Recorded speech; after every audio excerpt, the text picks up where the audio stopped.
Hebrew மொழியை குறித்து நிறைய தேவனுடைய பெயர்களை பார்த்தோம் இல்லையா? பிராண பிரதிஷ்டா என்ற வார்த்தை கேள்விப்பட்டிருக்கீங்களா? செய்தியை பார்த்தா தெரிஞ்சிருக்கும் உங்களுக்கு. பிராண பிரதிஷ்டா, அயோத்தியா, அப்புறம் பிராண பிரதிஷ்டா, இது வந்து ஒரு சான்ஸ்கிரிட் வார்த்தை தான். Prana pratishtha in the Holy Bible and its implications. அதாவது பரிசுத்த வேதாகமத்தில் பிராண பிரதிஷ்டை மற்றும் அதன் பலன்கள், விளைவுகள். பிராண பிரதிஷ்டை அதனுடைய விளைவுகள் அந்த படத்தை பார்த்தாவே தெரியும் என்ன ஆகுறது. அந்த படம் என்ன சொல்லுது? அந்த படம் என்ன சொல்லுது? ஒரு ஆளை மண்ணில் போட்டு முக்கி சாக்கடிக்கிறாங்களா? படத்தை பாருங்க, படத்தை பார்த்து விவரத்தை சொல்லுங்க. ஆதாமை உருவாக்கி கொண்டிருக்கோம். ஸோ தேவன் என்ன பண்ணுறாருன்னா மண்ணால் என்ன பண்ணுறாரு? ஆதாமை உருவாக்குறாரு. அந்த படம் தான் நான் போட்டிருக்கிறது. ஸோ ஆகையினால பரிசுத்த வேதாகமத்தில் பிராண பிரதிஷ்டா என்ன அப்படின்னு சொல்லி நீங்கள் கேட்காதீங்க. எப்போ பார்த்தாலும் ஏண்டா நீ சர்ச்சைக்குரிய பிரசங்கமே பண்ணுற அப்படின்னு சொல்லி. சில நேரத்தில் தேவையாக இருக்கிறது. ஏனென்று சொன்னால் நம்ம வந்து கற்றுக்க வேண்டிய விஷயங்கள் இருக்கிறது. ஆகையினால செய்திகளில் பிராண பிரதிஷ்டா பார்த்தீங்க இல்லையா? ஜனவரி 22 2024 ராமருடைய கோயிலில் என்ன பண்ணாங்க? புது கோயில் ராமர் கோயில் ராம ஜன்ம பூமி என்று சொல்லுவோம். அங்கே வந்து பிராண பிரதிஷ்டா பண்ணாங்க. அந்த பிரதிஷ்டாக்கு பேரே என்னது? பிராண பிரதிஷ்டா. பிராண பிரதிஷ்டா என்றால் என்ன அப்படின்னு பார்த்தீங்கன்னா 500 ஆண்டுகள் முன்பாக அந்த இடத்துல என்ன இருந்தது? பாபர் மசூதி இருந்தது இல்லையா? பாபர் மசூதி இருந்தது. அது கேஸெல்லாம் போட்டாங்க, எல்லாமே முடிஞ்சது. இப்போ நம்முடைய கேள்வியே அதுவே கிடையாது. 22 ராமர் சிலையை பிராண பிரதிஷ்டா செஞ்சாங்க. உலகத்தில் இருக்கிற புகழ்பெற்ற மக்கள் எல்லாம் போனாங்க. ரொம்ப ஃபேமஸ் ஆச்சு. அதுக்கு வந்து பணம் பார்த்தீங்க அப்படின்னு சொன்னால் எவ்வளோ செலவாச்சு? 1800 கோடி ரூபாய் பணம் செலவாயிருக்கிறது. அடுத்த சில ஆண்டுகள் வரைக்கும் 31 வரைக்கும், அடுத்த 7-8 ஆண்டுகள் வரைக்கும் 85,000 கோடி செலவு பண்ண போகிறாங்க அந்த கோயிலுக்கும் அங்கே இருக்கிற அயோத்தியாவுக்கும். அதற்காக ஏன் அப்படின்னா டொனேஷனே ஏற்கனவே அந்த கோயிலுக்காக 5,500 கோடி கொடுத்துருக்காங்க நம்ம இந்தியர்கள். இப்போ நம்ம ஒரு சர்ச்சு கட்டணும்னு சொன்னால் எவ்வளோ டொனேஷன் கொடுப்பீங்க? நம்ம எவ்வளோ டொனேஷன் கொடுப்போம்? நம்மளையே மிஞ்சி இருக்கிறாங்க. அவங்க 5,500 கோடி கொடுத்துருக்காங்க. அது மாத்திரமல்ல, அந்த ராம மந்திர் அங்கே ஸ்தாபித்ததுனால உத்தரப்பிரதேசத்திற்கு, அந்த அயோத்தியாவுக்கு 4 லட்சம் கோடி வந்து என்ன வரப்போகிறது? ஒரு வருஷத்துக்கு லாபம் வரப்போகிறது டூரிசம் மூலமாக. அதை பார்க்க போவாங்க இல்லையா? டூரிசம் மூலமாக போவாங்க. இப்போ உலகத்தில் வந்து ஃபர்ஸ்ட் ஹையஸ்ட் கலெக்ஷன் ஆகிற கோயில் எது? திருப்பதி. 2வது நம்மால். 2வது நம்மால் யாரு? Vatican city, Roman Catholic. Vatican சிட்டியில் வந்தால் 2வது உலகத்தில் பல லட்சங்கள் மில்லியன் கோடி வருது. அதை பீட் பண்ணணும்னு சொல்லி இவங்க இதை ஆரம்பிச்சிருக்காங்க. அவங்க முடிவு பண்ணிட்டாங்க, சவுத் இந்தியாவில் நீ ஃபேமஸ் ஆகிறியா, நார்த் இந்தியாவில் நான் ஃபேமஸ் ஆகிறேன்னு சொல்லி. ஸோ அதுக்கு வந்து வேறு காரணங்கள் இருக்கட்டும். ஸோ இப்படி வந்து பல டொனேஷன்லாம் வந்து கொண்டு இருக்கிறது. நிறைய அவங்களாம் பார்த்துட்டு இருக்காங்க. இது என்ன? இது பிராண பிரதிஷ்டா அப்படின்னு பார்த்தீங்கன்னா நீங்கள் இதில் பார்த்துருக்கலாம். இதுதான் வந்து ராமனுடைய சிலை. ராமன் வந்து குழந்தையா இருக்கிற சிலை வந்து பிராண பிரதிஷ்டாக்கு முன்னால் என்ன பண்ணியிருந்தாங்க? முகத்தெல்லாம் மூடி, துணியெல்லாம் மூடியிருந்தாங்க. பிராண பிரதிஷ்டா ஒரு பூஜை, சரியா? கடைசியாக என்ன பண்ணாங்கன்னா பிராண பிரதிஷ்டா அப்படின்னு சொன்னால் வேற ஒன்றும் இல்லை, ஒரு கல்லான சிலைக்கு பிராண பிரதிஷ்டா, மூச்சு கொடுக்கறது, உயிர் கொடுக்கறது. நீங்கள் போய் இன்டர்நெட்டில் படிங்க, யூடியூப்பில் பாருங்கள். வாட் இஸ் பிராண பிரதிஷ்டா அப்படின்னு சொன்னால் ஒரு கல் சிலைக்கு, ஒரு ஐடலுக்கு வந்து என்ன பண்ணுறது? ஒரு மூச்சு கொடுக்கறது. இந்த ஒரு விஷயந்தான். இதை வச்சுட்டு ரப்பர் போல் நான் இப்போ இழுக்க போகிறேன். எங்கே? கிறிஸ்துவத்தில் பிராண பிரதிஷ்டா என்ன என்றால் என்ன? அதுதான் வெறும் தொட்டதுக்காகத்தான். அது நம்ம செய்தி வந்து நாம தான் பார்க்க போகிறோம். ஆனால் பிராண பிரதிஷ்டா என்றால் என்ன? அவங்க தான் போட்டிருக்கிறது. இதில் வேற லாஸ்ட்டில் கண்ணை திறக்கும் போது அந்த கண்ணிலிருந்து வருகிற ஒளி வந்து மக்களை அழிச்சிரும்ன்றதுனால முன்னால் கண்ணாடியை வச்சுட்டு திறத்தாங்களாம். அந்த கண்ணை திறந்தாங்களாம். அந்த கண்ணை பார்த்து அந்த வந்து அவருக்கே, நான் இந்துத்துவவே விமர்சிக்கவில்லை, செய்திகளில் வந்ததே உங்களுக்கு சொல்கிறேன். இதெல்லாம் இருக்குது. ஏன் கண்ணை மூடினாங்க? அதெல்லாம் நியூஸில் வந்த செய்தி தான். அது கட்டி ஈவன் அந்த sentence, what is prana pratishtha, why faces of idols are kept covered before consecration அப்படின்னு, அதெல்லாம் வந்து நியூஸில் வந்து அதே சென்டென்ஸ் தான் அப்படியே போட்டிருக்கு. ஸோ அப்படி என்ன பண்ணாங்க? ஒரு சிலைக்கு வந்து கொடுத்தாங்க. ஸோ பிராண பிரதிஷ்டா அப்படி என்னென்னா அவங்க கொடுத்த மீனிங் தான் அது. The idol is consider a mere physical object. அந்த சிலை வந்து ஒரு ஃபிசிக்கல், ஒரு கல் தான். And not yet embodiment of the deity. அதில் வந்து சாமி வந்து என்ன பண்ணல, இன்னும் வந்து உட்காரல. இது அவங்க சொன்ன விஷயம் தான். It is believed that covering the face helps maintain the sanctity and purity of the idol until it is ritually infused with the divine spirit. இவங்க அந்த பிராண பிரதிஷ்டா பண்ணும்போது இதெல்லாம் நமக்கு நம்ம வேதத்திலிருந்து பார்க்க போகிறோம், நமக்கு எப்படி தேவன் பிராண பிரதிஷ்டா பண்ணார் அப்படின்னு சொல்லி. அதுக்காகத்தான் சும்மா நம்ம டச் பண்ண போகிறோம். அந்த சிலைக்கு அவங்க பூஜைகள் புனஸ்காரங்கள் அவங்க நம்பிக்கை அது. நாங்கள் கேவலப்படுத்தலை, திட்டவில்லை, ஒன்றும் இல்லை, அவங்க நம்பிக்கை அது. அந்த சிலைக்கு அவர்கள் பூஜைகள் புனஸ்காரங்கள் பிராண பிரதிஷ்டா பூஜை செய்யும்போது அந்த ராமாவுடைய ஸ்பிரிட் என்ன ஆகுமா, அதில் இறங்கும். அப்படி இறங்குமா, ritually infused in the divine spirit. This also serves as a symbolic gesture of waiting for the divine presence to be invoked in the idol. அந்த சிலையில் அவங்களுடைய பிரசன்னம், அந்த ராமாவுடைய உயிர் அங்கே வைக்கணும். அது வரைக்கும் அந்த உடலை மூடி இருப்பாங்க, கண்களை மூடி இருப்பாங்க அப்படின்னு சொல்கிறாங்க. ஸோ இதுதான் பிராண பிரதிஷ்டா என்ற வார்த்தை. பிராண பிரதிஷ்டா என்ற வார்த்தைக்கு இதுதான் அதுக்கு மீனிங். சரி, நமக்கு என்ன பெருமை? நமக்குன்னா இந்த கர்நாடகாவில் நம்ம இருக்கோம் இல்லையா, நமக்கு என்ன பெருமை? அந்த சிலை இருக்கு இல்லையா, ராமர் கோயில் வச்ச சிலை, அதை செஞ்சவர் யார் பேர் தெரியுமா? அதை செஞ்சவர் நம்ம கர்நாடகாரர் தான். பேர் ஞாபகம் இருக்கா? அவர் தான் அருண் யோகிராஜ் ஸ்கல்ப்சர், அவர் சிற்பி, அவர் அருண் யோகிராஜ். ஸோ ஜிகே கூட கற்றுக்கங்க, ஜிகே கூட பாருங்கள். நம்ம ஒன்றும் மற்றவங்களெல்லாம் பார்க்காம இருக்கணும்னு சொல்லிட்டு அவசியம் இல்லை. ஜென்ரல் நாலேஜ் கூட நமக்கு முக்கியம். இந்தியாவில் 3 இடத்துல 3 ஸ்கல்ப்சருக்கு கொடுத்தாங்களாம், நீங்கள் சிலை பண்ணுங்க அப்படின்னு சொல்லி. அதில் 3 பேர் தயாரித்தாங்க. அந்த 3 பேரில் கடைசியாக யாரது செலக்ட் பண்ணாங்கன்னா இந்த அருண் யோகிராஜ் ஸ்கல்ப்சர் மைசூரில் இருக்கிறாரு. இந்த சிலை எங்கே தயாரிக்கப்பட்டது? மைசூரில் தயாரிக்கப்பட்டது. அதை தான் செலக்ட் பண்ணி அங்கே பிரதிஷ்டை பண்ணியிருக்கிறாங்க. இதில் வேறு இந்த யூடியூப்பில் அவர் சொல்கிறாரு, அவர் அந்த சிலை மைசூரில் தயாரிக்கும் போது ஒவ்வொரு நாளும் 4லிருந்து 5 மணிக்கு ஒரு குரங்கு தட்டுமா. இது கதையோ இல்லையோ தெரியாது, அவர் சொன்னார். நீங்கள் ஒன்று யூடியூப்பில் போய் பாருங்கள். அது தட்டு, அதில் ஒரு நியூஸில் இருக்க டைம்ஸ் நியூஸில் அது தட்டுமா. தட்டு இது கதவை திறஞ்சா ஒரு குரங்கு ராமரை பார்த்துட்டு போயிடுவான். ஏன் குரங்கு பார்க்குது? ஹனுமான் அவருடைய ஓனர், அவருடைய தலைவர் இல்லையா, தலைவரை தயாரிக்கும் போது என்ன பண்ணுவாங்க பார்க்குது. அதை அவர் பெருமையாக சொல்லிக்கிறாரு. இட்ஸ் ஓகே, அது சொல்லியிருக்காரு பாருங்கள், கீழே எழுதியிருக்கு. It was happening everyday around 4 to 5 PM. One monkey was knocking the door very heavily.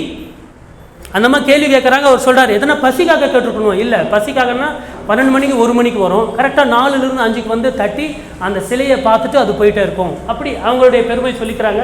அப்புறம் அவர் சொல்கிறார், நான் இப்படி தான் சிலை பண்ணேன், அது பிராண பிரதிஷ்டா முடிச்சிட்டு பிறகு சிலை மாறி இருக்கிறது அப்படின்னு சொல்கிறார். அவங்களுடைய நம்பிக்கை இருக்கட்டும், சரியா? ஆனால் இந்த பிராண பிரதிஷ்டாக்கு 4 சங்கராச்சாரியார்கள் நம்ம இந்தியாவில் 4 இடத்துல சங்கராச்சாரியுடைய இது இருக்குது, கோயில் இருக்குது, மட்டம் அப்படின்னு சொல்லுவாங்க. ஆதிசங்கரர் 8வது நூற்றாண்டு, இன்னைக்கிலிருந்து 1200 ஆண்டுகளுக்கு முன்பு என்ன பண்ணார் அப்படின்னா 8வது நூற்றாண்டில் ஆதிசங்கர் ஒருத்தர் வந்தார். அவர் சங்கர மடங்களை நியமித்தார். அதில் 4 சங்கர மடம், 5வது ஒன்று இருக்குது. எது அது? நம்ம காஞ்சிபுரம். ஆனால் காஞ்சிபுரத்தில் இருக்கிறது அவங்க அஃபீஷியலாக ரெக்கக்னைஸ் பண்ண மாட்டாங்க, சரியா? அவங்க சத்குருன்னு சொல்லிப்பாங்க, சங்கராச்சாரியான்னு சொல்ல மாட்டாங்க. இந்த 4 சங்கராச்சாரியார் அந்த ராமர் கோயில் திறப்பு விழாக்கு போகல. ஏன் போகலை அப்படின்னா அவங்க தான் அந்த சங்கராச்சாரியார் அப்படின்னா ரொம்ப ரெஸ்பெக்டட். எப்படி ரோமன் காத்தலிக்கில் போப்பாண்டவர் சொல்கிறோம் இல்லையா, அது மாதிரி பிஷப் மாதிரி நான் இந்தியாவில் நல்லா வேதம் வாசிக்கிறாங்க. அவங்க வேதம் வாசிக்கிறவர்கள். அவங்க சொல்கிறாங்க, கோயிலே இன்னும் முடியல, அதுக்குள்ளே நீ ஏன் ராமர் சிலையை தரத்தை வேதத்திற்கு முரணானது, நாங்கள் வரமாட்டோம் அப்படின்னு சொல்லி ஓப்பனாகவே சொல்லியிருக்காங்க. அதில் 2 பேர் போக மாட்டேன்னு சொன்னாங்க, 4 பேருன்னு சொல்லப்படுகிறது. அந்த 4 பேரும் போலையா, 2 பேரும் போலையான்னு தெரியாது. ஸோ இதெல்லாம் ஏன் நீங்கள் பண்ணுற? அதில் என்ன சொல்கிறாங்கன்னா அவங்க என்ன சொல்கிறாங்கன்னா 1949 சுதந்திரமாகி 2 வருஷம். அப்போ என்ன பண்ணாங்க, அந்த பாபர் மசூதியில் இவங்களே போய் சிலையை வச்சுட்டாங்க. யாருடைய சிலையை வச்சாங்க? இந்துக்கள் போய் ராமர் சிலையை போய் வச்சாங்க, RSS காரன் வச்சுட்டாங்க. அப்புறம் 1992 பாபர் மஸ்ஜிதை இடித்தாங்க. இதுக்கு இந்த சங்கராச்சாரியர் என்ன சொல்கிறாங்கன்னா, அந்த 2 காலத்தில் ஒரு எமர்ஜென்சி இருந்தது, உடனே போய் எங்களை கேட்காம நீங்கள் சிலையை வச்சிங்க, இங்கேயும் அதிகாரம் செயல்படுது, என்ன கேட்காம நீ எப்படி சிலையை வைக்கலாம்? நான் இந்தியாவில் சங்கராச்சாரியா, எங்களை கேட்டு தான் நீங்கள் வைக்கணும். அன்றைக்கி ஓகே, ஏன்னா அன்றைக்கி ஒரு சண்டை நடந்தது, ஒரு பிரச்சனை இருந்தது, போய் பண்ணீங்க. ஆனால் இப்போ என்ன சண்டை நடக்குது? இப்போ எமர்ஜென்சி என்ன இருக்கிறது? தேவாலயத்தை முழுசாக கட்டி வைக்கலாம் இல்லையா, அரைகுறையாக ஏன் வைக்கிற? நீ வேதாமத்திற்கு, இந்த வேதம் இல்லை அவங்களுடைய வேதத்துக்கு விரோதமாக பண்ணுறேன்னு சொல்லி அவங்க 4 சங்கராச்சாரியார் போகவே இல்லை. இது கதை இருக்கட்டும், இது செய்தியில் வந்தது. ஸோ இதை பற்றி நான் இது வரைக்கும் ஒரு 5 நிமிஷம் எடுத்துக்கிட்டேன்னா, இதை பற்றி நான் அவங்கள பற்றி தவறாகவோ வேறு மாதிரி விமர்சிக்கவில்லை. பிராண பிரதிஷ்டா என்றால் என்ன, அதை சுற்றிய செய்திகள் என்ன, அந்த 1800 கோடி செலவு பண்ணாங்களே அதில் யாருடைய பணம் இருக்குன்னு நினைக்கிறீங்க? நம்முடைய பணமும் இருக்குது, உங்களுடைய பணமும் இருக்குது. நம்ம வாங்குகிற ஒவ்வொரு பணத்திலிருந்து ஜிஎஸ்டி போகுது இல்லை, சர்வீஸ் டேக்ஸ் போகுது இல்லையா, அந்த பணத்தை எல்லாம் அதிலிருந்து ஒரு பாகத்தை கூட எங்கே ஆகும்? அரசாங்கம் எது செலவு பண்ணாலும் நம்ம இந்தியன்ஸுடைய பணம் தான். அது டொனேஷன் கொடுத்தாங்கன்னா அது இந்துக்கள் கொடுக்குறது, அது வேற. ஆனால் கவர்மெண்ட் ஒரு செலவு பண்ணிச்சுன்னா நம்ம பணம் தான் அது. ஸோ ஆகையினால அதை குறித்து பேசக்கூட நமக்கு உரிமை உண்டு. சரியா? சரி, இருக்கட்டும். இது அதனால் அவர்களை துக்கப்படுத்தவோ அவருடைய மத நம்பிக்கையை கேவலப்படுத்தவோ நான் வரவில்லை, அதை பண்ண மாட்டேன். நாம தேவையில்லை. நம்ம இங்கே வருவோம். இதையெல்லாம் புரிஞ்சிக்காம செயின்ட் ஜோசப் கல்லூரி நார்த் இந்தியாவில் அந்த பிராண பிரதிஷ்டையை அவங்களும் போடுறாங்களாம். அவங்க அந்த காலேஜுக்கு முன்னால் என்ன பண்ணியிருக்காங்க, அந்த பிராண பிரதிஷ்டா அன்னைக்கு பிராண பிரதிஷ்டா அன்னைக்கு அவங்களுடைய இருக்கிற காம்பவுண்டில் எல்லாமே விளக்கை ஏற்றி அவங்களும் கொண்டாடுகிறார்கள் அப்படின்னு சொல்லி நம்ம ரோமன் காத்தலிக் கிறிஸ்டின் கூட சில பேர் சொல்லியிருக்காங்க. எவ்வளோ வேத அறிவு இல்லாத மக்கள் பாருங்கள். இவங்கெல்லாம் தேவன் என்ன சொல்லியிருக்காரு, என்னை இல்லாமல் உன்னால் வேறு தேவன் உனக்கு உண்டாயிருக்க வேண்டாம் அப்படின்னு சொல்லும்போது அதுக்காக அவங்கள விரோதிக்க சொல்லவில்லை நான். ஆனால் அவங்க பண்டிகைகளை நாம் என்ன பண்ணக்கூடாது, நாம் செய்யக்கூடாது. ஆனால் இவங்க செய்கிறாங்க. சரி, இருக்கட்டும், செய்திக்கு வருவோம். ஸோ கிறிஸ்தவர்கள் ஏன் பிராண பிரதிஷ்டை பற்றி அறிய வேண்டும்? பிராண பிரதிஷ்டை முதல்ல செய்தது யாரு? தேவன் நமக்கு செய்திருக்கிறார். ஹல்லேலூயா. இப்போ நம்ம பிராண பிரதிஷ்டை, பிராணன்னா என்ன? மூச்சு, உயிர். ஆலய பிரதிஷ்டை பண்ணியிருக்கீங்களா? ஆலய பிரதிஷ்டை என்ன? ஒரு ஆலயத்தை ஒரு நோக்கத்திற்காக ரிப்பன் கட் பண்ணி தேவனுக்கு ஒப்பு கொடுக்கிறது. இந்த இடம் இனிமேல் ஒரு நார்மல் கற்களால் கட்டப்பட்ட வீடு இல்லை. இந்த இடம் என்ன? ஒரு தேவாலயம். இனிமேல் இந்த தேவாலயத்தில் நம்ம என்ன பண்ண போகிறோம்? ஆலயத்தில் உம்மை ஆராதிக்க போகிறோம், உம்மை துதிக்க போகிறோம். உம்முடைய பிரசன்னம் இங்கே தங்கட்டும். உம்முடைய இந்த இடத்துல இருந்து யார் யாரெல்லாம் ஜெபிக்கிறார்களோ அந்த ஜெபத்தை நீங்கள் கேளுங்க. சாலமோன் ஆலய பிரதிஷ்டை பண்ணாரா இல்லையா? பிரதிஷ்டை என்ற வார்த்தை வடமொழி சொல்லுதான். பிராண பிரதிஷ்டை அப்படின்னா உயிரை கொடுக்கறது. இதைத்தான் அவங்க பண்ணாங்க. இப்போ நாம் என்ன பார்க்குறோம் அப்படின்னு சொன்னால், யெகோவா தேவனாகிய பிதா நமக்கு என்ன பண்ணியிருக்காரு? பிராண பிரதிஷ்டை பண்ணியிருக்கிறார். அவர் தான் நமக்கு பிராண பிரதிஷ்டை பண்ணாரு. ஒரு வசனத்தை வாசிக்கலாம். ஆதியாகமம் 2:7.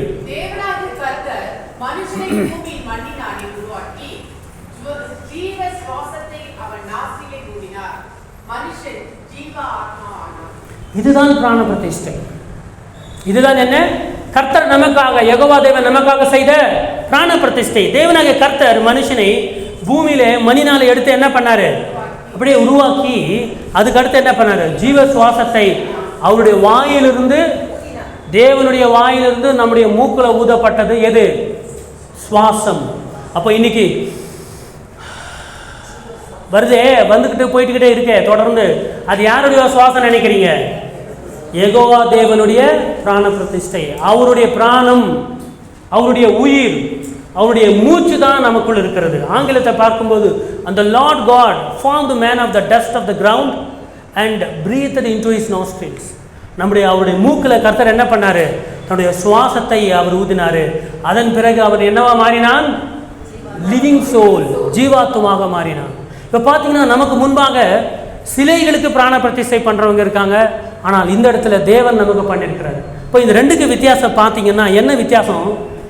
இந்துத்துவத்தில் என்ன பண்ணுறாங்க அப்படின்னா, மனிதர்கள் கற்சிலைக்கு உயிர் கொடுக்கிறார்கள். அதுதானே ராமருடைய பிராண பிரதிஷ்டை. ஆனால் இங்கே நம்ம இடத்துல என்ன ஆகிறது? தேவன் மனிதனுக்கு, மண் சிலைக்கு. நாம யாரு? மண் சிலை. அங்கே பார்த்தது யாரு? கற்சிலை. அங்கே உயிர் கொடுக்கிறது யாரு? மனிதன். இங்கே உயிர் கொடுக்கிறது யாரு? தேவன். ஹல்லேலூயா. உயிர் கொடுத்தான். இது ஒன்று. ரெண்டாவது என்ன அப்படின்னு சொன்னால், அவர்கள் பிராண பிரதிஷ்டா முடிச்சிட்ட பிறகு பார்த்தீங்கன்னா அந்த சிலைகள் தெய்வமாகிவிடும். யாருக்கு? அங்கே இந்துத்துவால அந்த சிலைக்கு என்ன வந்துருமா? த டிவைன் பிரசன்ஸ் வந்துடும். அந்த சிலையை என்னவாக மாறிவிடும்? சாமியாக மாறிடும். அப்படி சாமியாக மாறிட்ட பிறகு தான் அந்த கோயில்களிலே அந்த சிலைகள் வைத்து இவங்க என்ன பண்ணுவாங்க அப்படின்னு சொன்னால் பூஜை செய்யலாம். ஆனால் நமக்கு என்ன, இந்த விஷயத்தை நம்ம புரிஞ்சுக்கணும். மனிதன் தெய்வமாக மாட்டான். நமக்கு உள்ள ஓடுறது யாருடைய மூச்சு? ஆண்டவருடைய மூச்சு. அப்போ நம்ம தெய்வம் தானே? இல்லை, கிறிஸ்துவத்தில் அது இல்லை. Even though you have the breath of God, கர்த்தருடைய மூச்சு நம்ம உடம்புல வந்துட்டு போட்டு இருந்தாலும் நாம் என்ன ஆக முடியாது? தெய்வமாக முடியாது, இறைவனாக முடியாது. இந்த தியாலஜியை புரிந்து கொள்ளுங்க. எவ்வளோ பெரிய ஆட்களாக இருந்தாலும் தெய்வனுடைய மூச்சு நம்ம இடத்துல ஓடுது. அப்படி ஓடுவதனால தான் நம்ம உயிரோடு இருக்கிறோம். ஸோ மனிதன் தெய்வமாக மாட்டான். ஆனால் என்ன ஆகும் தெரியுமா? இந்த மனிதனுக்கு தெய்வீக குணம் வருவதற்கு அது வழிவாசல் திறக்கும். என்ன திறக்கும்? வழிவாசல் திறக்கும். So the moment we receive the breath of God, கர்த்தருடைய சுவாசத்தை நம்ம பெற்ற உடனே நம்ம சாமியாக மாறலை. அதை அவர் ஒப்புக்கொள்ளவே மாட்டார். கர்த்தர் தன்னுடைய கனத்தை வேறு யாருக்கும் விட்டு கொடுக்கவே மாட்டார். இதில் தான் படைத்தவருக்கு விட்டு கொடுப்பாரா? ஆனால் அவர் அதை செய்யலை. So man never be considered divine. So கிறிஸ்துவத்துடைய வெற்றி என்ன தெரியுமா? கிறிஸ்துவ ஏன் இவ்வளோ உலகத்தை நல்லா பரப்பி வருகிறது அப்படின்னு சொன்னால், மென் வில் பி மேன். மனுஷன்தான் எப்போவுமே. அவன் சாமியாகவே முடியாது. கிறிஸ்துவர்கள் சத்தியங்களில் ஒன்று, மனிதனை வணங்காதே, அவனை தெய்வமாக்காதே. கிறிஸ்தவத்தில் இருக்கிற ஒரு நல்ல ஒரு கோட்பாடு, இந்த வேதம் சொல்லுகிறது என்ன? மனுஷனை என்னவா பாரு, நீ மனுஷனா பாரு, அவனை என்ன பண்ணாத, தெய்வமாக்காத. ஆனால் அங்கே கிடையாது அது மாதிரி. மற்ற மார்க்கங்கள் அப்படி கிடையாது. ஒரு பரிசுத்தவான், ஒரு நல்ல ஒரு சுவாமிஜி யாரோ இருந்தார் அப்படின்னா, அவர் செத்த உடனே என்ன பண்ணுறாங்க? அவருக்கு ஒரு சமாதி கட்டி, அதில் ஒரு கோயில் கட்டி, அதில் ஒரு உண்டியில் வச்சு, அது பார்த்தீங்கன்னா சாய்பாபா கோயில் எப்படி வந்ததுன்னு நினைக்கிறீங்க? சித்தி சாய்பாபா வந்தாலும் சரி, புட்டபர்த்தி சாய்பாபா வந்தாலும் சரி, நல்லவர்கள் அப்படின்னு சொல்லுகிற சிலர் அவங்க மரித்த உடனே என்ன ஆயிடுறாங்க? தெய்வமாக ஆகிவிடுகிறார்கள். இந்த முஸ்லீமில் கூட இருக்குது. அதாவது நிறைய இடத்துல இந்த என்ன சொல்கிறது, நிறைய இமாம்கள்லாம் இருக்காங்க, மசூதியில் இருக்கிற பெரிய பெரிய பாஸ்டர் மாதிரி. அவங்க செத்த உடனே என்ன பண்ணாங்க? அவங்களுக்காக ஒரு வீடு கட்டி, அங்கே சமாதி கட்டி, அங்கே பூவெல்லாம் போய் போடுவாங்க. இந்த சொந்தல் அப்படின்னா சாம்பிராணி இல்லை, பூப்பாய் போடுவாங்க, எல்லாம் போடுவாங்க. அதெல்லாம் என்ன நடக்குது? அவங்கெல்லாம் யார் அப்படின்னு சொன்னால் மனிதன் தான். ஒரு காலத்தில் நல்லவனாக இருந்திருப்பான். ஒரு காலத்தில் ஒரு மசூதி வச்சு அங்கே இருக்கிற மக்களுக்கு நன்மை செய்திருப்பார். நிறைய பணத்தை செலவு பண்ணி நன்மையெல்லாம் செய்திருப்பார். ஆவிக்குரிய வாழ்க்கையில் சிறந்து இருந்திருப்பார். அவர் செத்த உடனே என்ன பண்ணுறாங்க? ஒரு மாளிகை கட்டி, ஒரு வீடு கட்டி, சமாதி கட்டி, அந்த சமாதியை வளர்த்துறாங்க. நமக்கு எங்கே இருக்குது சமாதி? பில்லி கிரகம்க்கு எங்கே சமாதி? எல்லாரும் புதைக்கிற இடத்துல அவருக்கும் புதைச்சிருப்பாங்க. என்ன, மற்றவங்களுக்கு சின்ன சமாதி கல்லறை கட்டியிருப்போம், அவருக்கு சிறப்பாக கட்டியிருப்போம். எங்கள் பெரிய ஊழியக்காரர். சரியா? புரியுதா உங்களுக்கு? கிறிஸ்துவத்தில் இருக்கிற தியாலஜி புரியுதா? Even though we have the breath of God, கர்த்தருடைய சுவாசம் நமக்குள்ளே இருந்தாலும் நம்ம யாரோ மதிக்கிறது இல்லை, தெய்வமாக மதிக்கிறது இல்லை. இன்றைக்கு டாப் லெவலில் இருக்கிற ஊழியக்காரர் டிஜிஎஸ் தினகரன் மறித்து விட்டார். அவருக்கும் போனீங்கன்னா என்ன இருக்குது? ஒரு சமாதி இருக்குது, அவ்வளோதான். அதை ஒரு கோயிலாக்கி, அதை தர்காவாக மாற்றி, அங்கே ஒரு வருஷத்துக்கு ஒரு முறை ஃபங்க்ஷன் பண்ணி அப்படிலாம் நாம் செய்யறதில்லை. இதுக்கெல்லாம் காரணம் என்ன அப்படின்னா, நம்முடைய தேவன் நமக்கு பண்ண பிராண பிரதிஷ்டா. அந்த பிரதிஷ்டா நம்முடைய வேதம் என்ன சொல்லுது? மனிதன் எப்பவுமே என்ன ஆகிறது? தெய்வமாவது இல்லை. ஒன்றா எம்ஜிஆர் ஒன்றா பாடலாம். என்ன பாடலாம்? மனிதன் என்பவன் தெய்வமாகலாம். வாரி வாரி வழங்கும் போது, நல்லா கேட்குறீங்க எம்ஜிஆர் பாட்டை. நம்ம கேட்கலன்னா கூட பஸ்ஸில் வரும்போது போகும்போதெல்லாம் அந்த பாடு கேட்டு வாரி வாரி வழங்கும் போது வள்ளல் ஆகிறான். அப்புறம் இல்லை அவ்வளோதான்லாம் கிடையாது. சொல்லுங்கள், நான் கேட்குறேன்னு சொல்லிட்டு நீங்கள் இது மாதிரி பண்ணக்கூடாது. எனக்கு மறந்து போச்சு. சரியா? அப்படி அந்த மார்க்கத்தில் தான் மனிதன் என்பவன் தெய்வன் ஆகலாம். ஆனால் நம்ம மார்க்கத்தில் தெய்வம்தான் மனிதனாக வந்தது. ஹல்லேலூயா. ஸோ ஆகையினால எவ்வளோ பெரிய ஊழியக்காரரானாலும் சரி, நாம் காலில் விழுவதில்லை. விழுந்திருக்கீங்களா? எத்தனை பேர் தீர்க்கதரிசி வந்தாங்க 2007-8 நம்ம ப்ராஃபட்ஸ் எல்லாம் வந்தாங்க கான்ஃபரன்ஸில். நாளைக்கு கூட நம்ம பெரிய ஒரு கான்ஃபரன்ஸ் வைக்க போகிறோம், ஊழியக்காரர் வருவார்கள். வந்தாங்கன்னா முட்டி போட்டு அவர்கிட்ட ஜெபம் பண்ணிக்கிறோமே தவிர ஒரு காலை தொட்டு பண்ணியிருப்போமா? ஏன் பண்ணுறதில்ல? அவர் மேலே உங்களுக்கு அவர் மேலே ஒரு ரெவரன்ஸ் இல்லையா?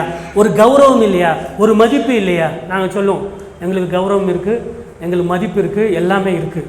இருந்தாலும் நாங்கள் காலை தொட்டு கும்பிட்றதுக்கு தகுதி என் இயேசுக்கு தான். ஹல்லேலூயா. எந்த மனிதர்களும் கிடையாது. இந்த நம்பிக்கை கிறிஸ்துவர்களுக்கு இருந்தீங்கன்னா உங்களை யாரும் ஏமாற்ற முடியாது. ஆனால் அந்த மார்க்கத்தில் அப்படி இல்லை. ஆகையால் தான் அங்கே பார்த்தீங்கன்னா யார் அவர் சாமியார்கள்லாம் நிறைய ஒரு தீவை வாங்கி யாருப்பா பேர்? நித்யானந்தா. அவருடைய வீடியோங்கெல்லாம் பார்த்தீங்களா? நீங்கள் என்ன நகை போடுறீங்க? என்ன நகை போடுறீங்க நீங்கள்? ஒரு 10 சவரன் போடுவீங்களா? 5 சவரன் போடுவீங்க. அவரை பாடுங்க, 10 கிலோ இருக்கும், 20 கிலோ இருக்கும். நித்யானந்தா அவருடைய காதில் போட்ட தோடே வந்து ஒரு 200 கிராம் இருக்கும். இங்கே ஒரு 200, இங்கே ஒரு 200, என்னென்ன பயங்கரமான போட்டிருக்காரு. அவருக்கு பூஜை என்ன, புனஸ்காரம் என்ன, எங்கே தப்பு நடக்குது? அவங்க மார்க்கத்தில் தப்பு இருக்குது. ஒரு சிலைக்கு உயிர் வந்த உடனே அதுக்கு தெய்வீக தன்மை வருது, நம்புறீங்க இல்லையா? ஒரு கல்லுக்கே நீங்கள் நம்பும்போது மனுஷனுக்கு நீங்கள் என்ன பண்ணுவீங்க? காலில் விழுவீங்க. ஆனால் நாங்கள்லாம் அப்படி பண்ணுறதில்ல. நம்மை மாற்றியவர் அப்படிப்பட்ட தப்பான காரியங்களை செய்யக்கூடாது என்று நமக்கு என்ன சொல்லுது? நம்முடைய வேதம் சொல்லுது. ஆகையினால்தான் நம்ம யாருடைய காலுக்கும் பூஜை பண்ண மாட்டோம், புனஸ்காரம் பண்ண மாட்டோம், கௌரவிப்போம். அவரிடத்துல போய் ஜெபித்து கொள்வோம். அவர் எவ்வளோ பெரிய ஆறாக இருந்தாலும், தீர்க்கதரிசியாக இருந்தாலும்.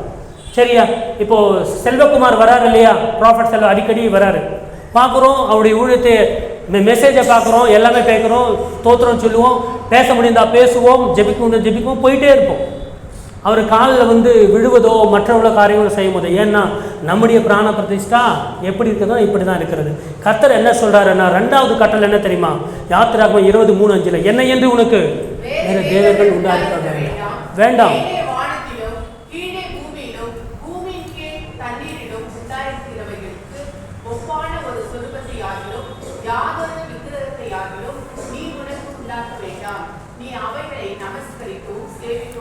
போதும். நம்முடைய 2வது கட்டளை என்ன? நான் தான் உன் தேவனாகிய கர்த்தர். அது 1வது கட்டளை. 2வது கட்டளை என்ன அப்படின்னு சொன்னா, வானத்திலும் சரி, பூமியிலும் சரி, தண்ணிலையும் சரி, தண்ணிக்கு மேலேயும் சரி, எங்கேயும் என்ன பண்ணாத, ஒரு சுரூபத்தை நீ உண்டாக்கி அதை வணங்காத. அப்போ பூமியில கூட கணக்கு வருது இல்லையா? மனிதனு கூட கணக்கு வருது. ஸோ யாரையும் நாம் என்ன செய்யக்கூடாது? வணங்கக்கூடாது, கௌரவிப்போம். ஸோ ஆகையினால நமக்குள் தேவன் ஊதிய மூச்சு காற்று இருப்பதனால் நாம் விசேஷித்தவர்கள். ஆனால் நாம் தெய்வம் அல்ல. புரியுதா? Do you people understand? உங்களுக்குள்ள என்ன இருக்கு? தேவன் ஊதிய மூச்சு காற்று இருக்கு. அதுதான் வருகிறது போகிறது, வருகிறது போகிறது. ஐயோ, தேவனுடைய மூச்சு காற்றா? அப்போ என் மூக்கிலிருந்து வர்றது மூச்சு காற்றா? ஒரு டப்பாவை எடுத்து பிடிச்சிக்கிட்டீங்கன்னா அது கார்பன் டை ஆக்சைடு, செத்துருவீங்க. நமக்கு வாழ வைத்திருக்கிறாரு, நமக்கு ஜீவாத்மானாரு. அது வரும்போது போகும்போது தான் உயிர் இருக்குமே தவிர அதை பிடிச்சிக்கிட்டு மறுபடியும் வண்டி ஓட்டாதீங்க. நமக்குள்ள ஓடுகிறது தேவனுடைய மூக்கிலிருந்து வந்த, அவருடைய வாயிலிருந்து வந்த மூச்சு காற்று தான். ஸோ நாம் என்ன பண்ண முடியாது? We are special. நாமெல்லாம் யாரு? ஸ்பெஷல். ஆனால் நாம் டிவைன் கிடையாது. புரியுதா உங்களுக்கு? நம்ம டிவைன் கிடையாது. அது 1வது. ஸோ நீங்கள் விசேஷித்தவர்கள் என்று உங்களுக்கு புரியலையா? யாராவது உங்களை பார்த்து நீ கீழ் ஜாதி, நீ மேல் ஜாதின்னு சொன்னா, டே போடா. எனக்குள்ள ஓடுகிறதே யாருடைய மூச்சு? பிரபஞ்சத்தை உண்டாக்கினவருடைய மூச்சு. பிரம்மாவுடைய தலையிலிருந்து உண்டாக்கியவன் பிராமன், பிரம்மாவுடைய தோல் பட்டையிலிருந்து படைக்கப்பட்டவன் சத்திரியன், பிரம்மாவுடைய இடுப்பிலிருந்து எங்கெங்கெல்லாம் படைக்கிறாங்க பாருங்க மனுஷன். இடுப்பிலிருந்து படைக்கப்பட்டவன் வைஷ்ணவன், அவன் தான் வியாபாரி. காலிலிருந்து உருவாக்கப்பட்டவன், படைக்கப்பட்டவன் சூத்திரன் என்று சொல்லி மனிதனை 4 பிரிவாக பிரித்தது அந்த மார்க்கம். ஆனால் நம் தேவன் இந்த பிரிவுகளை எல்லாம் ஆதியாகமம் 1 அத்தியாயத்திலே உடைச்சு போட்டாரு. ஒரே தேவன் என்ன பண்ணாரு? ஒரே மனுஷன் தான் உருவாக்கணும். போடா, ஒரே மனுஷன் தான். அதிலிருந்து வந்தவங்க தான் இவங்கெல்லாம். சில பேர் சொல்லுவாங்க, சில பேர் சில விஞ்ஞானிங்க இருக்காங்க, நம்ம படித்த பிள்ளைங்களாம் இருக்குங்க. ஒரு ஹஸ்பண்ட் ஒய்ஃப் இருக்கும்போது ஒரு குழந்தை வந்து அவங்க அம்மா கிட்ட கேட்குறாங்க என்னன்னு சொல்லி, மம்மி நம்மளை படைச்சது யாரு? நம்மளை படைச்சது தேவன்மா. தேவன் வந்து ஆதாம் ஏவாளை படைத்தாரு, அதன் மூலம் தான் நாங்கள் வந்தோம் அப்படின்னு சொல்லிட்டு. அந்த குழந்தை போய் கேட்குது, இல்லை மம்மி டேடி என்ன சொல்கிறாரு அப்படின்னா, நம்ம வந்து குரங்குலேருந்து வந்தோம் அப்படின்னு சொல்கிறாருன்னா, அது நிஜமாக இருக்கலாமா? அவங்க வீட்டில் அங்கேருந்து தான் வந்திருப்பாங்க. ஆனால் நம்ம வீட்டில் தேவன் படைத்தது தான் நம்ம வந்தோம். புரியுதா உங்களுக்கு? அப்பா வந்து சொன்னாருன்னா பிள்ளைக்கு சொல்லி கொடுத்தாரு. சயின்ஸ் டீச்சர் இருக்காங்க, கெமிஸ்ட்ரி டீச்சர் எல்லாம். நான் விஞ்ஞானத்திற்கு ஆப்போசிட் இல்லை. உங்களுக்கு டவுட் இருந்தால் எங்கிட்ட வாங்க, நம்ம எந்த கேள்விகளுக்கும் பதில் உண்டு. விஞ்ஞானமா இல்லை தெய்வீகமா என்பதை நம்ம பார்த்துடலாம். புரியுதா? ஸோ குரங்கிலிருந்து வந்திருந்தால் நம்பட்டும், அவங்க குரங்கிலிருந்து வந்திருக்கலாம். ஆனால் நாங்கள் ஆதாமிலிருந்து வந்தோம், அவ்வளோதான். யாராவது நீங்கள் கீழ் ஜாதி, நீங்கள் வந்து யூஸ்லெஸ் ஃபெலோ, நாங்கள் நாயுடு, நான் ரெட்டி, நீ வந்து எஸ்சி எஸ்டின்னு சொன்னால் நான் கீழே இறங்கி ஒரு வார்த்தை சொல்லணும். அது சொல்ல மாட்டேன் நான். இப்போ நம்ம யாராவது சொன்னால் ஏற்றுக்காதுங்க. தேவனுடைய நம்ம யார் தொட்டு பண்ணாங்க? புரியுதா உங்களுக்கு? அந்த சிலை போட்டனே தேவனுடைய கரங்கள் நம்மை தொட்டது. ஹல்லேலூயா. மண் எடுத்து அவர் என்ன பண்ணார்? ஒரு சிலையாக பண்ணி கடைசியில் உலகத்தில் இருக்கிற எல்லாமே, வானம் உண்டாக்கப்படுவது உண்டாச்சு, பூமி உண்டாக்கப்படுவது உண்டாச்சு, சமுத்திரம் உண்டாக்கப்படுவது சூரியன் எல்லாமே சும்மா வாய் மூலமாகவே கிரியேட் பண்ணிவிட்டு உங்களை எங்களை மாத்திரம் டைமை ஸ்பெண்ட் பண்ணி தண்ணி போட்டு மண் எடுத்து அது பண்ணி என்ன அவ்வளோ என்ன அப்புறம் நமக்கு என்ன அவ்வளோ முக்கியம்? கர்த்தர் சொல்றாரு, நீங்கள் விசேஷித்தவர்கள். ஹல்லேலூயா. சூரியனை காட்டிலும் நாம் விசேஷித்தவர்கள், சந்திரனை காட்டிலும் விசேஷித்தவர்கள், அந்த சராச்சரங்களை காட்டிலும் விசேஷித்தவர்கள் நாம. ஏன் அப்படின்னா கர்த்தருடைய கரம் நம்மை தொட்டது. புரியுது உங்களுக்கு? தியாலஜி புரிஞ்சுக்கோங்க. நீங்க வேற எதுவுமே இங்கிருந்து போகும்போது என் தேவன் என்ன தொட்டு இருக்காரா? ஆமா. என் தேவன் என் மூக்குல ஊதி இருக்காரா? ஆமா. எல்லாமே நமக்காக தான் பண்ணியிருக்காரு. அவருடைய மூச்சு காற்றில் வந்திருக்கிறது. ஆகையினால விசுவாசத்தோட சொல்லுங்க, நாங்கள் விசேஷித்தவர்கள். குரங்கிலிருந்து வந்தவங்க கிடையாது, காலில் பிறந்தவர்கள் கிடையாது, இடுப்பிலிருந்து பிறந்தவங்க கிடையாது. தேவன் தம்முடைய சொந்த கைகளினாலே நம்மை படைத்திருக்கிறார். You are great, you are special. அதை ஞாபகத்தில் வைத்துக் கொள்ளுங்கள். ஸோ முதலாவது என்ன? தேவன் நம்ம என்ன பண்ணியிருக்காரு? பிராண பிரதிஷ்டை, அவருடைய உயிர் மூச்சை நம்ம கொடுத்துருக்காரு. ரெண்டாவது என்ன பண்ணார்? தேவன் நமக்கெல்லாம் என்னென்ன பண்ணியிருக்காரு பாருங்க. ரெண்டாவது என்ன பண்ணியிருக்காரு? யெகோவா தேவனாகிய பிதா நமக்கு செய்த சாயல் பிரதிஷ்டை. அது நான் போடுறது. சாயல் பிரதிஷ்டை என்ன? கர்த்தர் என்ன சொன்னார்? ஒரு வசனத்துல வாசிக்கலாம். அதே ஆதியாகமம்.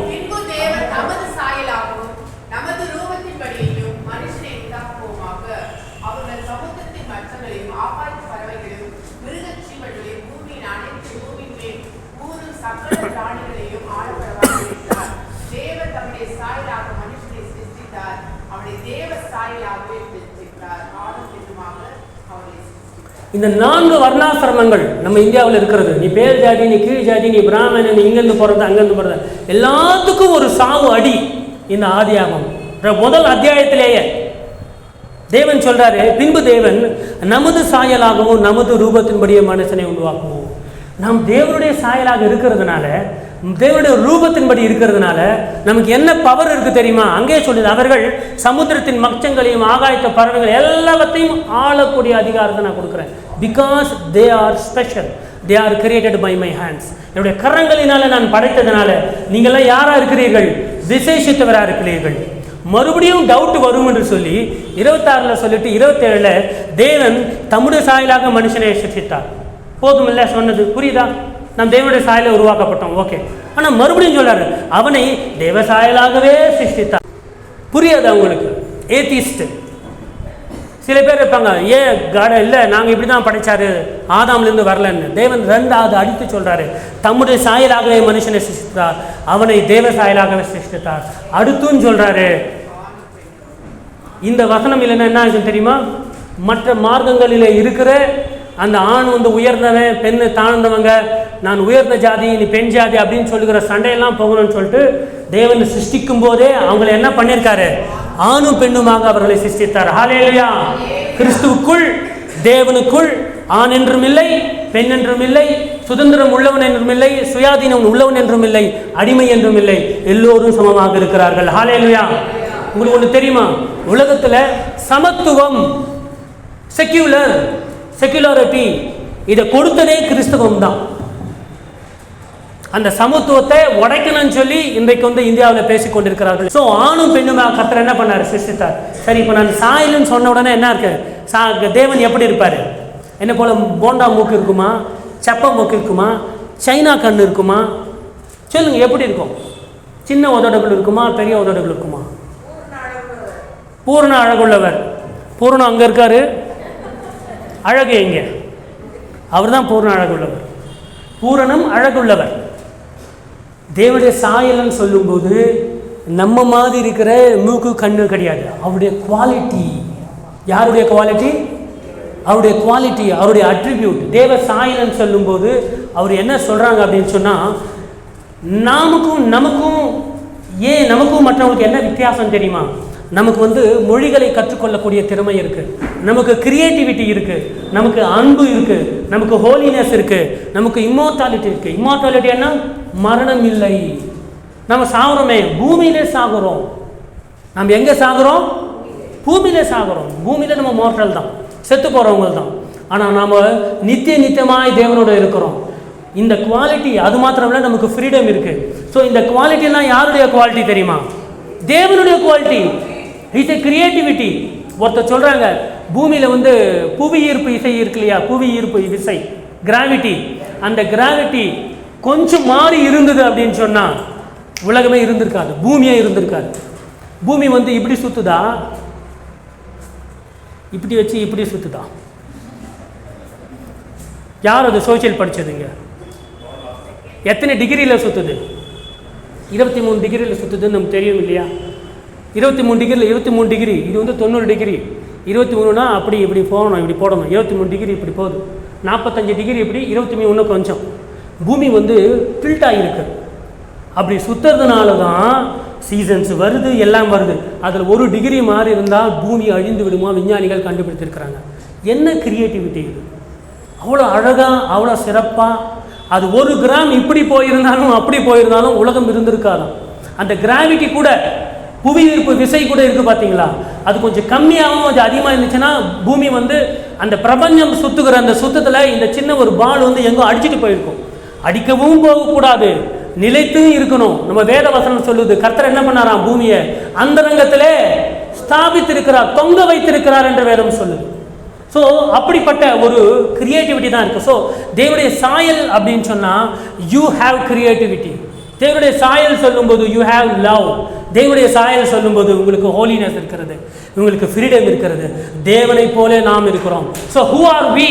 We are God's image bearers. கர்த்தருடைய சாயலை சுமந்து கொண்டு வாழுகிறவர்கள் நாம். நம்மை படைத்தவருடைய சாயலை, அவருடைய கேரக்டரை சுமந்து கொண்டு வாழுகிறவர்கள் நாம். அந்த தைரியம் இருக்கணும். யாராவது நம்மை குறித்து கேவலமாகவோ வேற ஏதாவது பேசினால் சொல்லணும், இல்லை நமக்கு வந்து என்ன இருக்கிறது, கர்த்தருடைய சாயல் இருக்கிறது. ஆனால் அந்த மதம்காரங்க என்ன சொல்லுவாங்க, மற்றவங்க என்ன சொல்லுவாங்கன்னா, நிறைய இந்த சாமியுடைய சர்மனுக்கெல்லாம் நீங்கள் போனீங்க வச்சிங்களேன், இந்த நிறைய பேர் ஸ்ரீ ஸ்ரீ ரவிசங்கர், சத்குரு இருக்கா தெரியுமா, ஜக்கி, இவங்களுடைய சாமி போனீங்கன்னா நீயும் சாமி நானும் சாமி. அவங்க என்ன சொல்லுவாங்க, நீயும் சாமி நானும் சாமி, இந்த பூவும் சாமி, இந்த செடியும் சாமி, மரங்களும் சாமி, என்னென்ன அனிமல்ஸ் இருக்கு இல்லையா, பிராணிகளும் சாமி, எல்லாமே சாமி மயம், எல்லாமே சாமி. அப்படியே மக்கள் அப்படியே மயங்கி அப்படியே அவங்க கொடுக்குற அந்த பஞ்சாமிரதம் இருக்கு இல்லையா, அதில் அந்த ஹரே ராம ஹரே கிருஷ்ணாக்கு போய்த்து பஞ்சாமிரதம் சாப்பிடாதீங்க, அங்கே இருக்கிற பிரசாதம் சாப்பிடாதீங்க, அதில் வந்து போதை மருந்து இருக்குது. இது அமெரிக்காலலாம் பண்ணியாச்சு, எல்லாமே ப்ரூஃப் ஆகியிருக்கு. சரியா? அங்கே போயிட்டு எதனா பிரசாதம் கொடுத்தாங்கன்னா சாப்பிட்டீங்கன்னா அங்கே சொல்ல சொல்ல உங்களுக்கு அப்படியே மயக்கம் வரும். விட்டல பாண்டுறாங்க. அதுதான் ஹரே ராம ஹரே கிருஷ்ணா. ஏன்னா நம்ம மயங்கலை, நம்ம மயங்குறாங்க. அதனால்தான் நம்ம சர்ச்சில் பிரசாதம்லாம் நாங்கள் கொடுக்குறதில்ல, பிரியாணி தான். ஸோ இவைகளெல்லாம் புரிஞ்சுக்கணும். நம்முடைய தேவன் யாருன்னு தெரிஞ்சுக்கொள்ளணும், அவருடைய மூச்சு எங்கே இருக்குது தெரிஞ்சுக்கொள்ளணும், அவருடைய சாயல் எங்கே இருக்குது அப்படி நம்ம புரிந்து கொள்ள வேண்டும். ஒரு சுவாமி கிட்ட போய் இப்படி போய் ஒருத்தர் கேட்டார், நீயும் சாமி நானும் சாமி, எல்லாமே சாமி சொன்ன உடனே இவர் ரொம்ப சந்தோஷமாக வெளியே வந்தார். ஓ நானும் சாமியா, நானும் சாமி. ஆனால் நம்ம வேதம் என்ன சொல்லுதுன்னா, நீ சாமி இல்லை, நீ ஆசாமி. நம்ம வேதம் என்ன சொல்லுது, நீ ஆசாமின்னா நீ மனுஷன் மட்டும்தான். இவர் நம்பிட்டு வெளியே போனார். வெளியே போகும்போது ஒரு யானைக்கு என்ன பிடிச்சிருக்கு, பைத்தியம் பிடிச்சிருக்கு, மதம் பிடித்திருக்கிறது. யானை மேலே உட்காடுறான், உட்காந்துட்டாங்க. சொல்கிறா, தூரம் போடா, தூரம் போ, யானைக்கு மதம் பிடிச்சிருக்கு, யாரும் மனம் பிடிச்சிருக்கு. இவன் தான் அந்த பிரசங்கத்தை கேட்டு வெளியே வந்திருக்கான். வெளியே வந்த உடனே பார்க்கும்போது யானை அங்கே வந்து கொண்டு இருக்கிறது. அப்படியே அது பிளறிக்கட்டு அப்படியே வருது. மேலே ஒருத்த பாகன்னு சொல்கிறான் அவன், யானைக்கு பைத்தியம் பிடிச்சிருக்கு. பைத்தியம் பிடிக்காத அளவுக்கு தான், பிடிக்காத போது தான் ஒரு சின்ன பையன் கூட யானை என்ன பண்ண முடியும், அந்த பாகன் கட்டுப்படுத்த முடியும். அதுக்கு பைத்தியம் பிடிச்சதுன்னா ஒன்றும் போட முடியாது. அதுக்கு தமிழில் அருமையான ஒரு வார்த்தை இருக்குது, என்ன பிடிச்சது, அதுக்கு மதம் பிடிச்சிருக்கு. ஸோ ஞாபகத்தை வச்சுக்கொள்ளுங்க, மதம் உங்களுக்கும் பிடிச்சது. மதம் என்றால் பைத்தியம். ஸோ கிறிஸ்து மதத்தை பரப்ப வரவில்லை, கிறிஸ்து மனதை மட்டும்தான் மாற்ற வந்தார். ஸோ நாங்கள் மதத்தை பரப்ப வரலைன்றது ஞாபகத்தில் வைத்துக்கொள்ளுங்கள். அவன் கத்தறான், இவன் நிற்கிறான், என்ன சொல்கிறான், நானும் சாமி, அதோ அந்த யானையும் சாமி, ஒன்றுமே எனக்கு பண்ண முடியாது அப்படின்னு சொல்லிட்டு அப்படியே நிற்கிறான். வந்தது அப்படியே அழகாக தூக்கி ரெண்டு இப்படி துவைச்சி போட்டு தூக்கி போட்டுட்டு, அதுதான் பாதி உயிர் போயிடுச்சு, மீதி உயிர் இருக்குது. அப்படியே ஹாஸ்பிட்டலில் போய் அப்படியே தொங்குறான். அப்படி தொங்க வந்து உட்கார வச்சுருக்காங்க. அப்புறம் அந்த சாமியாரே வந்தார், பிரசங்கம் பண்ணவரே வந்தார். ஏன் ஐயா இப்படி இருக்கிறாய்? அவன் கேட்குறான், நீங்கள் தானே சொன்னீங்க நானும் சாமி நீயும் சாமி, அந்த யானையும் சாமி பூனையும் சாமி என்று. அப்போ அந்த சாமியார் சொன்னாலாம், நான் சாமியும் சொன்னேன், நம்பினேன் இல்லையா, அந்த யானைக்கு மேலே ஒருத்த உட்காந்துருக்கானே அவன் என்ன சொன்னான் அப்படின்னு சொன்னான், அவன் விலகு போயிடு, தூரம் போ சொன்னானா. அப்போ அவனும் சாமி தானே, அந்த சாமி பேச்சை நீ ஏன்டா கேட்கல அப்படின்னு சொன்னான். புரியுதா? எல்லாரும் சாமி நம்பினாலும் ஞானம் நமக்கு வேண்டும், இல்லை என்றால் இது மாதிரி தான் நம்ம அசிங்கப்பட வேண்டும். ஸோ ஆகையினால தேவனுடைய சாயல், நாங்கள்லாம் தேவனுடைய சாயல்னா இனிமேல் தேவன் என்ன போல இருப்பார். நீங்கள் நம்ம படமெல்லாம் போடுறோம் இல்லையா, கிறிஸ்டியன்ஸ் படங்கள்லாம் வரைகிறாங்க இல்லையா, எவ்வளோ அழகான படம் இருக்குது. சில இடத்துல இயேசுக்கு வந்து தொட்டு மீசை இருக்கும், சில இடத்துல பெரிய மீசை இருக்கும், சில இடத்துல இயேசுக்கு முகம் ரொம்ப பெருசாக இருக்கும். ஆப்பிரிக்காவில் இயேசு பாருங்கள் எப்படி இருப்பார் அப்படின்னு, கருப்பாகவே இருப்பார்.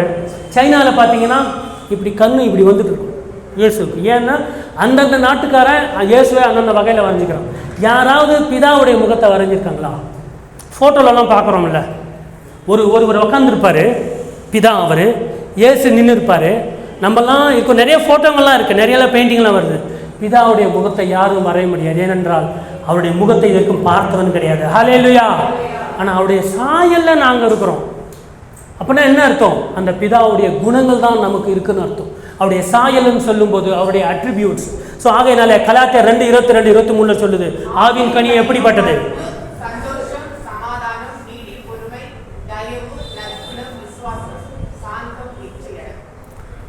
இது எல்லாம் தான் கர்த்தருடைய சாயல்.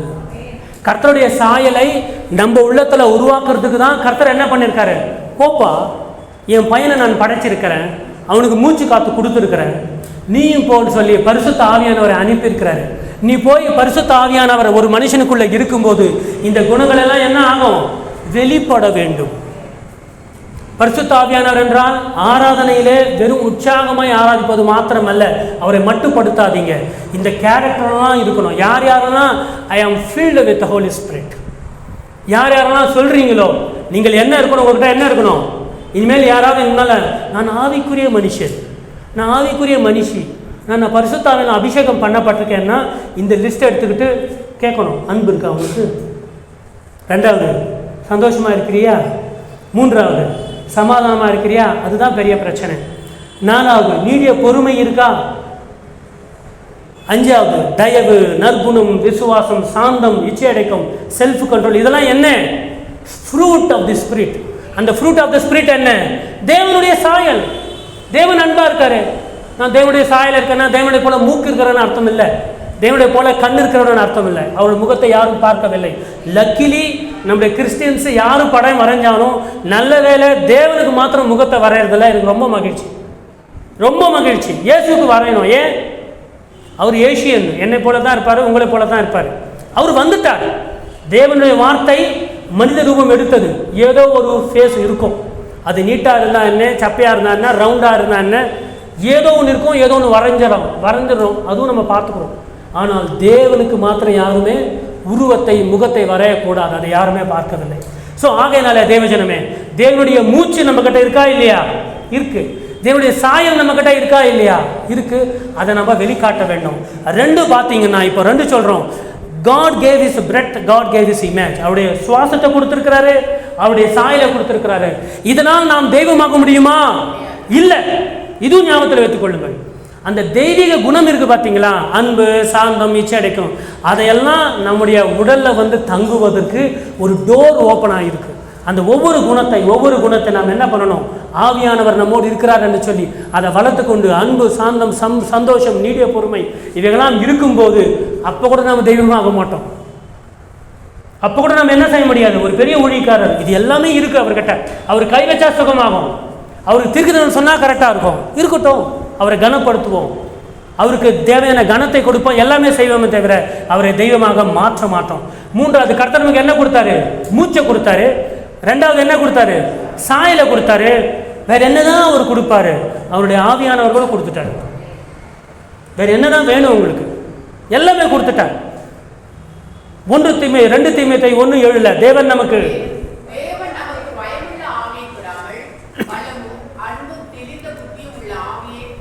For God has not given the spirit of fear and timidity. கோழையான ஆவியை கொடுக்கல. அவர் எப்படிப்பட்ட பரிசுத்த ஆவியை கொடுத்திருக்கிறாரு? பவர், லவ், செல்ஃப் டிசிப்ளைன், புத்தியுள்ள சிந்தனை, செல்ஃப் கண்ட்ரோலோடு சொல்லுவாங்க. ஸோ பரிசுத்த ஆவியானவரை வெறும் இந்த சென்டென்ஸ் ஒரு முறை எல்லாரும் கவனிங்க. கிறிஸ்துவம் இன்றைக்கு தவறான வழியில் போகுது. கிறிஸ்துவம் இன்றைக்கு தவறான வழியில் இந்துக்கள் மூலமாக திட்டப்படுது. ஏன் அப்படின்னு சொன்னால், பரிசுத்த ஆவியானவரை வெறும் ஆராதனை செய்யும் போது, துதிக்கும் போது அதற்கு உதவி செய்யும் ஒரு சக்தியாக மட்டுமே பார்க்குறீங்க. அது தப்பு. அவர் சக்தி மாத்திரமல்ல, அவர் பலமும் அன்பும் தெளிந்த புத்தி. வெறும் பலத்தை மாத்திரம் நம்ம பார்க்குறோம். பரிசுத்த ஆவியானவர் சொன்னோம்னா என்ன? வெறும் பலன். அது கூட எப்போ யூஸ் பண்ணுறது? ஆராதனை நேரத்தில் மாத்திரம் யூஸ் பண்ணுறது. அடுத்து பரிசுத்த ஆவியை கழட்டி வச்சுக்கிட்டு ஊரில் போகிறது இல்லை. பரிசுத்த ஆவியின் அந்த வசனம் என்ன சொல்லுகிறது? அவர் பலமாக இருக்கிறாரு, அன்பாக இருக்கிறாரு, அவர் சுய கட்டுப்பாடு, செல்ஃப் கண்ட்ரோலாக இருக்கிறாரு. ஸோ ஆகையினால கர்த்தர் என்ன கொடுத்துருக்கிறாரு? சுவாசத்தை கொடுத்தாரு, தன்னுடைய சாயலை கொடுத்தாரு, ஆவியானவரையும் கொடுத்தாரு. தேவன் பண்ண அதே வேலையை இன்னைக்கு நான் வர ஒரு இடத்துல அவன் பெரிய ஊழியக்காரன், ஜெபிச்சுட்டு பரிசுத்த ஆவியை பெற்றுக்கொள் அப்படின்னு சொல்கிறேன். ஏற்றுக்குப்பீங்களா நீங்கள்? ஒரு ஷர்ட்டு, கோட்டு, மேலே இருக்கிற கோட்டு, டிவிலெல்லாம் பாருங்கள், பெனியன்லாம் பண்ணுவார். கோட்டை அப்படியே கழற்றி அப்படி வீசினாருன்னா தொப்பன்னு விழுந்துடுறாங்க. அப்போ அவங்களாம் ஆவிக்குரியவங்க, நீங்களாம் ஆவிக்குரியவங்க இல்லை இல்லையா? சொல்லுங்க. அப்படி ஊதுனா விழுந்துடுறாங்க. கேவலமாக இருக்கு. இந்துக்கள் முஸ்லீம்கள் என்னடா இது, நீங்கள் என்னடா பண்ணுறீங்க? திருச்சபையில் சபையில் என்னடா பண்ணுறீங்க? கோட்டை கழற்றி, ஊழியக்காரன் கோட்டை கழற்றி அப்படி நீ கோட்டை கழற்றி வீசினா ஆவியானவர் வந்துடுவானா? எவ்வளோ பெரிய பிளாஸ்பமி அது! கோட்டை கழற்றி அவருடைய ஊழிய கழற்றி, அவையெல்லாம் நம்பாதீங்க. ஆனால் இயேசு ஒரு இடத்துல என்ன செய்தார்? தேவன் என்ன செய்தாரோ அதே தான் அவர் செய்தார். என்ன? Why did Jesus breathe on his disciples? யோவான் 20:20 பார்க்கிறோம். He breathed on them and said to them, receive the Holy Spirit. வேத வசனம் சொல்லுகிறது யோவான் 20:22 அவர்கள் மேல் ஊதி. யாரு? இயேசு கிறிஸ்து சீடர்கள் மேல் ஊதுறாரு. ஊதி அவர் என்ன சொல்றாருன்னா, பரிசுத்த ஆவியை பெற்றுக்கொள்ளுங்கள். அந்த அத்தியாயம் எல்லாம் பார்த்து படிங்க. ஏன் இயேசு கிறிஸ்து ஊதினார்னு தெரியும். ஏன்னா பிதா என்னை அனுப்பினது போல நான் உங்களை அனுப்புகிறேன்.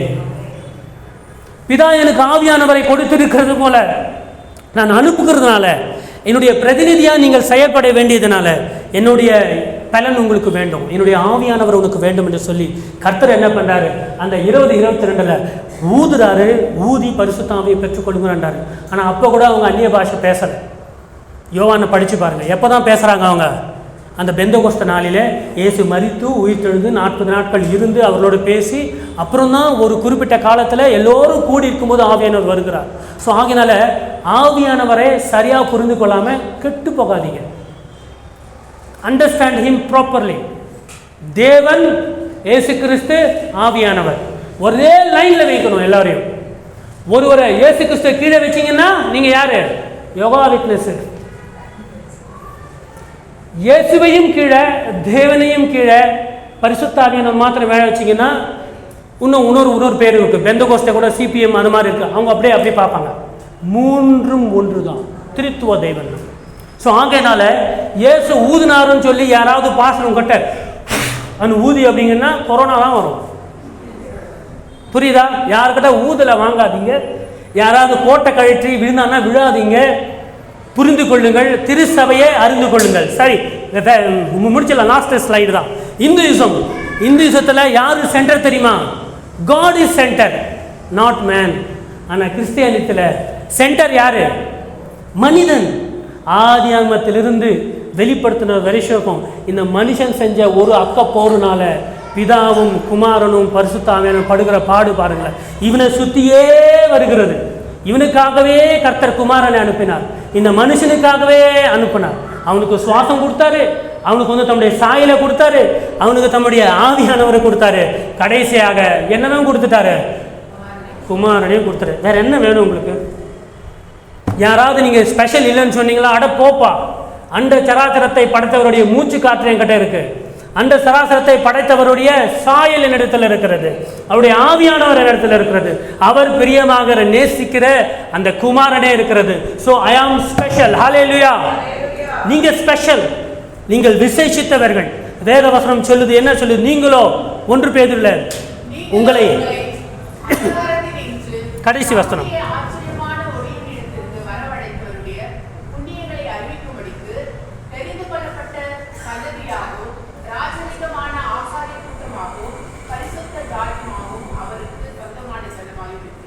நம்மளாம் யாரு? சூசன் ஜெனரேஷன், கர்த்தரால் தெரிந்து கொள்ளப்பட்ட ஜனமா இருக்கிறீங்க.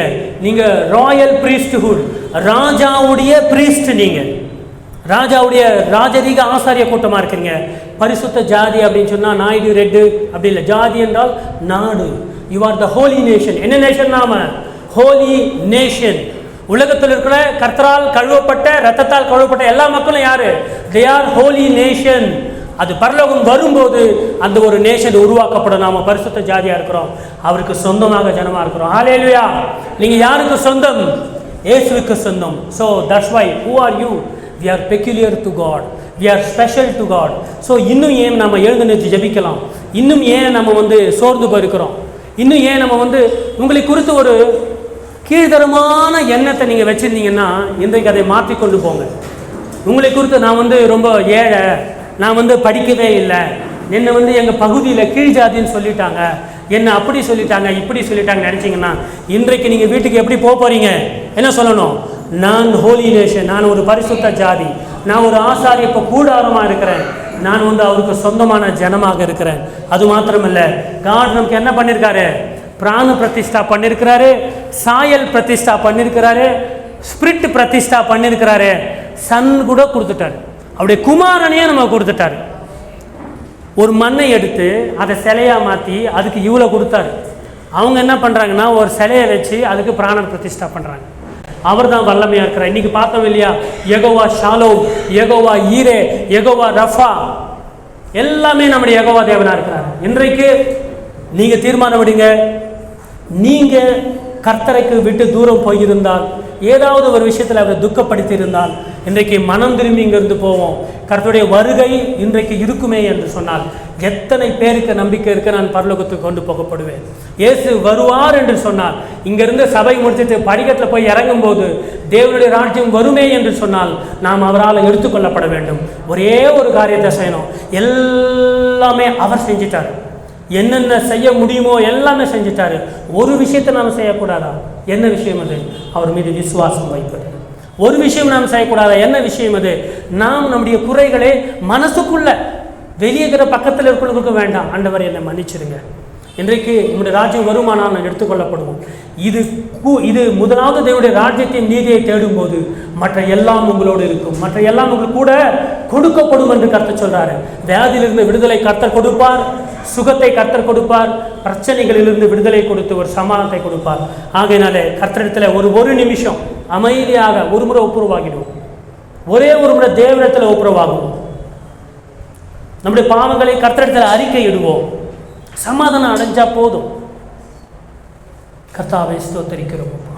எங்கள் பாவங்களை மன்னிக்கும்படியாக ஜெபிக்கிறோம். ஆண்டவரே, தெரிந்தோ தெரியாமலே செய்த குற்றங்களை, வாய்களிலிருந்து வந்த கெட்ட வார்த்தைகள், இருதயத்திலிருந்து வந்த கெட்ட சிந்தனைகள், மற்றவர்கள் அழிந்து போக வேண்டும், மற்றவர்கள் இடர வேண்டும் என்று போட்ட கட்டைகளோ இல்லை பள்ளங்களோ இல்லை தோண்டிய குழிகளோ, இவைகளை குறித்து நாங்கள் ஆண்டவரை மனம் திரும்புகிறோம். உம்மிடத்திலே பாவ மன்னிப்பை கோருகிறோம். ஒரு முறை உடைய ரத்தத்தால் கழுவியர்கள் இந்த சபையை. இன்னொரு முறை ஆவியானவரே உம்முடைய பிரசனத்தால் மூடிங்க. ஆண்டவரே, நீர் வெறும் பவர் பலன் மாத்திரமல்ல, நீர் அன்புள்ளவராக இருக்கிறீர், நீர் தெளிந்த புத்தியை கொடுக்கிற தேவனாக இருக்கிறீரப்பா. ஆண்டவரே, எங்களுக்கு பிராண பிரதிஷ்டா செய்திருக்கிறீர். ஆண்டவரே, உம்முடைய மூச்சு காற்று எங்களோடு வந்து கொண்டிருக்கிறது. உம்முடைய ரத்தம், எங்கள் இயேசு கிறிஸ்து தம்முடைய ரத்தத்தையே சிந்திருக்கிறார்.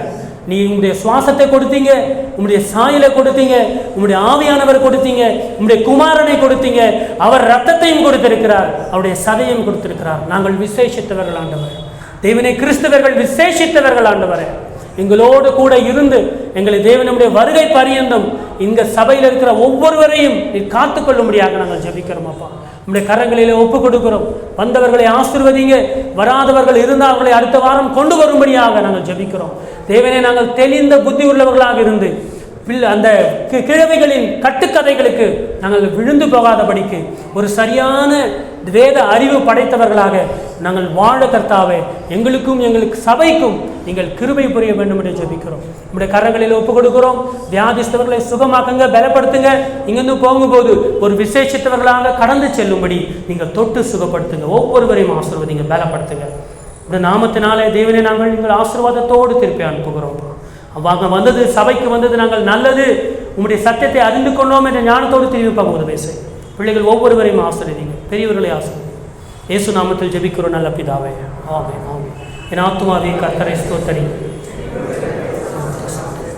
என் ஆத்துமாவே கர்த்தரை ஸ்தோத்திரி. கர்த்தர் செஞ்ச கர்த்தராக இயேசு கிறிஸ்துவின் கிருபையும் பிதாவாகிய தேவனுடைய அன்பும் பரிசுத்த ஆவியானுடைய அன்யோன்ய ஐக்கியமும் இன்றும் என்றும் சதா காலங்களிலும் நம்மோடு நம்ம குடும்பத்தோடு இருப்பதாக. ஆமென் ஆமென். ஹல்லேலூயா ஹல்லேலூயா. கர்த்தர் உங்களை ஆசீர்வதிப்பாராக. ஒரு வாழ்த்து வேண்டி செல்லுங்க. சமாதானத்தோடு போய் வாருங்கள்.